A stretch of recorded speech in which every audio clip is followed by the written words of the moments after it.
Shalom, shalom. Want to give honor and glory to Yahweh Hashem Shai. Okay, let's talk about the feast days. Okay, we got destruction of Nicanor and Purim back to back, right? Okay, so got these days coming up, right? And all feast days is not Sabbaths. Let's talk about that, okay? Right? Well, let's talk about the days that are the feast days are Sabbaths, all right? Okay, right? And you have Sabbaths on the first day. On the Feast of Unleavened Bread, right, is a Sabbath. And on the last day of the Feast of Unleavened Bread is a Sabbath, right? And you have Sabbaths on the first day of the Tabernacle, right? And on the last day of the Feast of Tabernacles is a Sabbath, right? And you have Sabbath on the first day of the Feast of Dedication. And on the last day of the Feast of Dedication is a Sabbath as well, right? And a Pentecost is also a Sabbath, right? So there are set days for the Sabbaths, and every feast day is not a Sabbath, right? And also you got the day of Salmon. It's not a Sabbath, all right? And the destruction of Nicanor and Purim is not a Sabbath, right? Okay? But there are ordinances that still need to be followed for those days. And let's get into the counts of the destruction of Nicanor, right? And it's like what, 2 counts? But let's go to the Second Maccabees 15, and I believe I want 35. Second Maccabee 15, 35.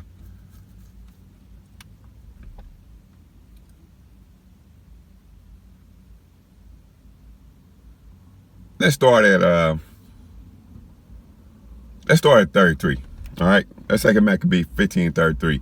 And when he had cut out the tongue of that ungodly Nicanor is that Edomite, so-called white man, right? He commanded that they should give it by pieces unto the fowls, and hang up the rewards of his madness before the temple. 34. So every man praised it towards the heaven, the glorious Lord, saying, blessed be he that had kept his own place undefiled. It's lucky. Verse 35. He hanged it also Nicanor's head. Okay, he hanged Nicanor's head upon the tower, and evident and manifest signs unto all of the help of the Lord, right? Verse 36. And they ordained it all with a common decree, in no case to let that day pass without solemnity,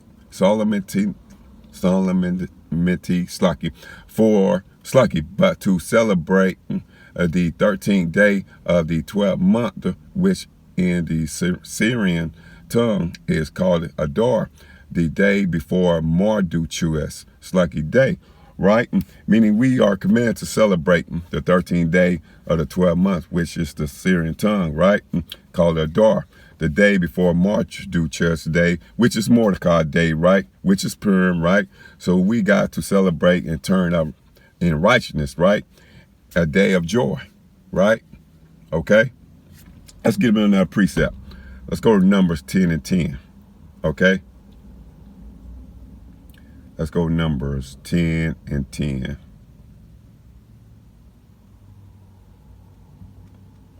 Number 10 and 10. Also in the day of your gladness, and in your solemn days, and in the beginning of your months, ye shall blow with the trumpets over your burnt offerings, and over the sacrifice of your peace offering, that they may be to you for a memorial before your God. I am the Lord your God. All right, meaning this will be a day of gladness, and every day of gladness isn't a Sabbath day, right? And it is just a day of gladness, right? A day of joy, and a day of mirth, and a day of Nicanor and a Purim, and those are a day of gladness, right? Okay. So, Slocky, forgive me. Still a little bit, I still got a little cold. Okay. So, right. So this is the destruction of Nicanor, right? Okay. So we gotta celebrate the day of Nicanor, right? All right. Let's go to Let's go to Esther. Okay. Let's go to Esther. Let's talk about the Purim. Okay. Slacky. Let's go to Esther 8 and 11. All right. Esther 8 and 11, right? Right? Because the Most High saved our forefathers from the wicked Elamites, right? Haman, right? Right? So-called Jewish people, right? The Edomites, the so-called white people, right? Let's go to Esther 8 and 11. Esther 8 and 11. Wherein the king granted the Jews which were in every city to gather themselves together and to stand for their life, right? To destroy, to slay, and to cause to perish all the power of the people and province that would assault them, both little ones and women, and to take the spoil of them for a prey, right? During the time of Esther, right, you had an Elamite named Haman, right? And he cast lots on the Jews to destroy all the Jews, right? On a particular day, on the 13th or 14th and 15th day, right?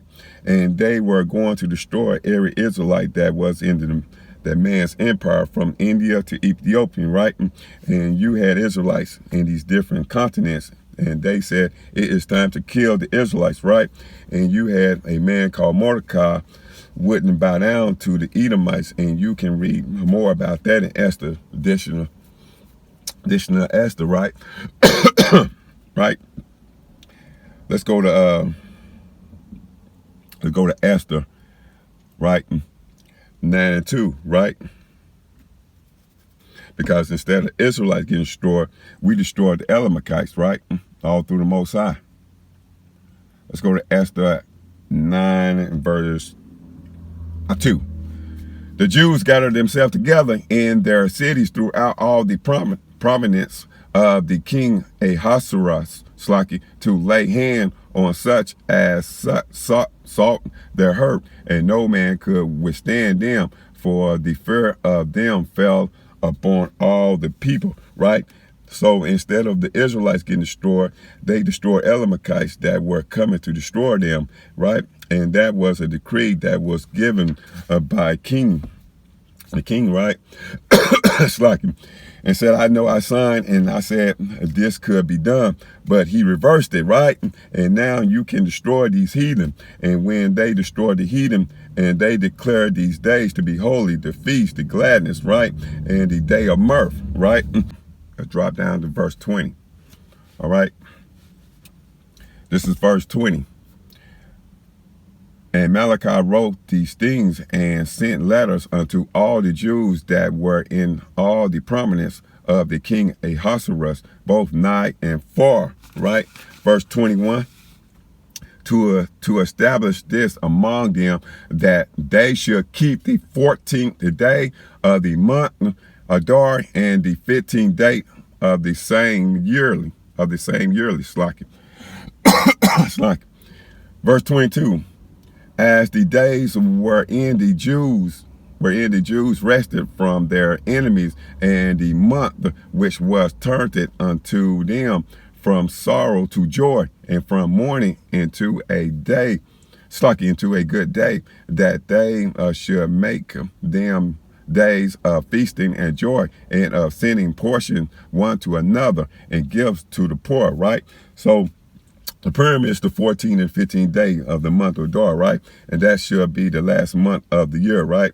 And the Purim is when the Lord deliver you from your enemies, right? And the death of your enemies. Also, Adar is a Babylonian name, right? And again, Purim is dedicated day that the Lord killed the Edomites, right? And his 10 sons that were hanged on a gallows, and his name is Haman, right? And he destroyed this man and his thoughts and his device against our people, and the Lord declared this day, right, only. And we supposed to send portion to one another, like oil, wine, gifts, and righteousness to one another and to the poor, right? So in the Purim, right, you send it to the brothers in the truth, okay? Send him some wine. Send him some frankincense, right? Send him some fringes. Think outside the box, all right? You ain't necessarily got to send a brother no money, but if that's what you want to do, okay, all praise it. But anyway, and to the poor, right? You send it, you give to the poor, right?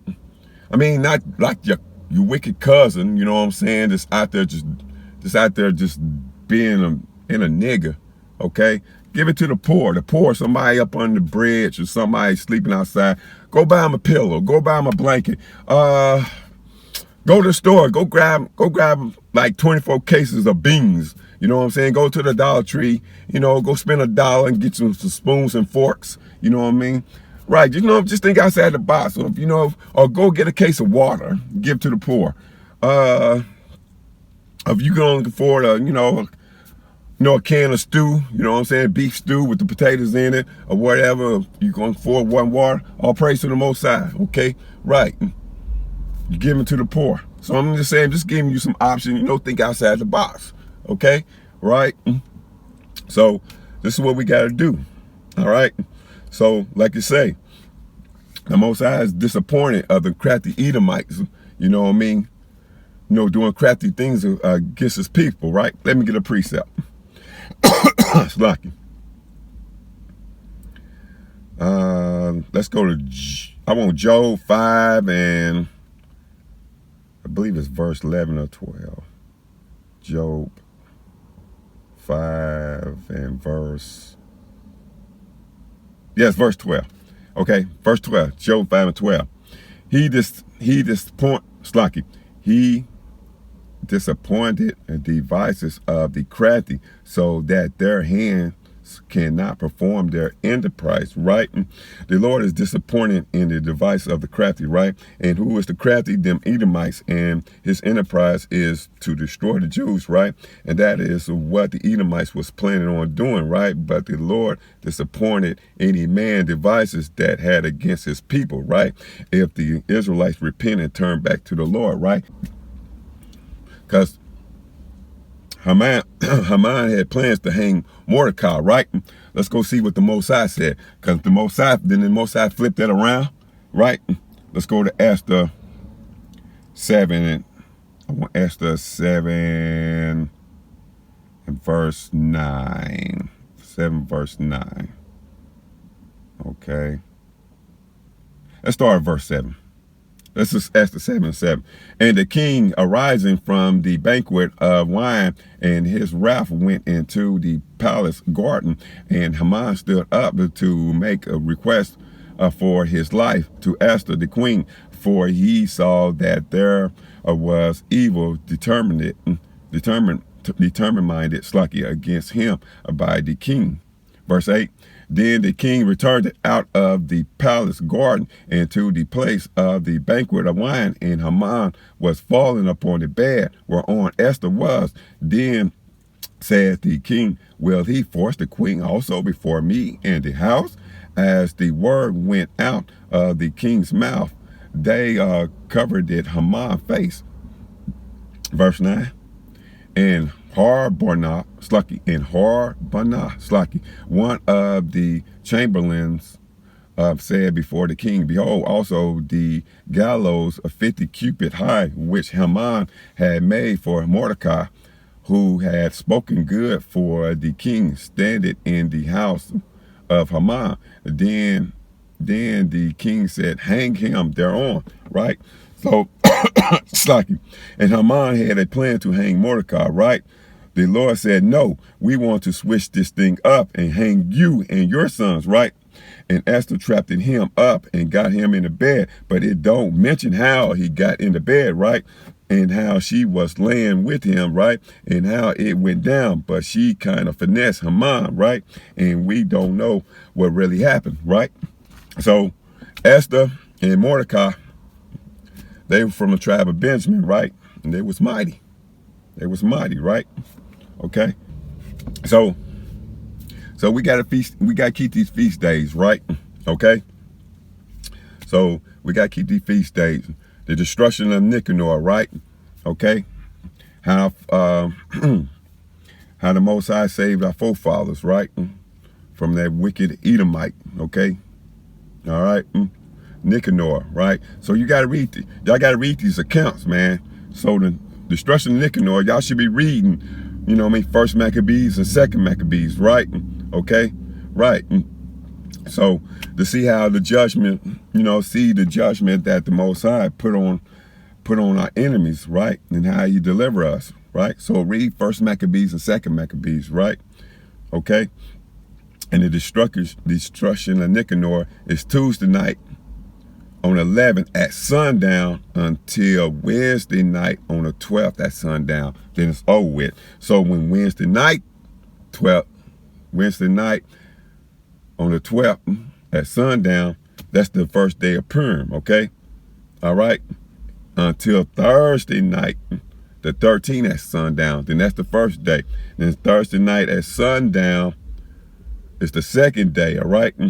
On the 13th all the way to Friday night, the 14th at sundown, and then it's over. Then, you know, Friday night, sundown, 14, y'all know it's back to our regular Sabbath, okay? Right. So, and also, we need to read Esther, right? Okay? The book of Esther, right? It's how we keep the ordinance for Purim, right? For we can understand, for we can understand how to keep, okay? Keep Purim, and it's a day of giving a portion to one another, right? Okay? So, you know, we got to be in the book of Esther, right? In the Old Testament and in the Apocrypha, right? So, you brothers and sisters need to get your Apocrypha, right? You can get it at Amazon, right? For like, I think it's like $9.99, something like that, okay? So, that's the Apocrypha, the red book you see on the screen, right? So, but read these accounts. Get in the book. You know, when we are celebrating Purim, go into the Old Testament, okay? And read it. Read the book of Esther, then jump in the Apocrypha and read the book of Esther, right? The chapters, I think they start like half of 10 all the way down to 16, chapter 16, okay? Right. But if you ain't got no book right now, just go to King James Bible online.org and download it, right? The Apocrypha, okay? But anyway, like I say, you need to be in the first and second Maccabees, destruction of Nicanor as well, all right? So let's keep these feast days, right? All right? Anyway, didn't want to make this long. Want to give honor and glory to Yahweh B'Hashem Yahushua. Shalom.